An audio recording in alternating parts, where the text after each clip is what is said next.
Buonasera e ben ritrovati con il TG Flash di New Sicilia, di seguito i titoli più importanti del pomeriggio. Incidente mortale a Bagheria in provincia di Palermo, la vittima è Salvatore Canale, quarantenne originario di Casteldaccia, deceduto a seguito dello scontro tra due auto, vani i soccorsi.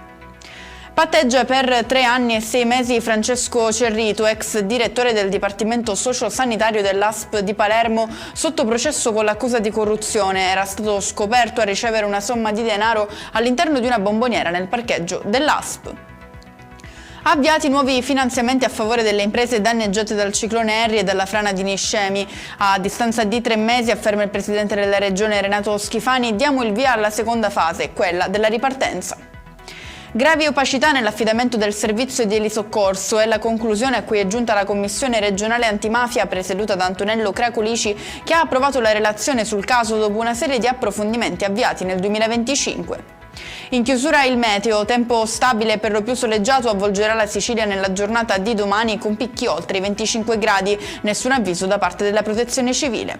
E con questo è tutto, prossimo appuntamento domani alle 13:30, grazie per averci seguito, buon proseguimento di serata.